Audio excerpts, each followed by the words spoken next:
T'as vu l'auteur de Danmachi, il a sorti un nouvel animé? Ben oui, c'est Wistoria, il y a déjà plus de 5 tomes chez nous et une saison en animé. C'est plutôt sympa. Et du coup, ça raconte quoi? On suit Will et son rêve d'atteindre un jour la tour des mages. Et pour ce faire, il doit devenir Machiavel, l'un des meilleurs magiciens. Ok, ben je l'imagine faible au début, un peu comme Belle dans Danmachi, et il va tout faire pour s'améliorer, et à la fin, il va devenir trop fort. Sauf qu'il ne peut pas faire de magie. Ah ben, c'est foutu. Par contre, il a des réflexes et une force de fou. Mais ça n'empêche pas qu'il ne peut pas être magicien sans magie. C'est un mage qui a troqué la baguette contre l'épée, c'est tout. Ok, si tu veux.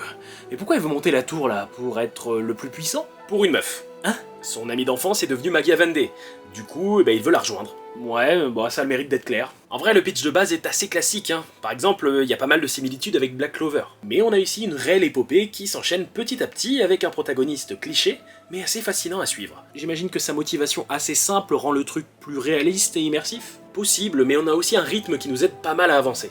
L'auteur a compris qu'il faut qu'on soit sur quelque chose de dynamique, et ça fonctionne très bien. Ça ne l'empêche pas de prendre son temps pour poser les bases de son monde, mais on en apprend petit à petit, et on sent qu'on est parti pour plusieurs dizaines de tomes. Et le tout avec un rythme maîtrisé et une lecture très plaisante. Et les autres persos, ils sont cool? Ouais, bah le perso secondaire arrive petit à petit, sauf à un certain tome où l'auteur a tout balancé.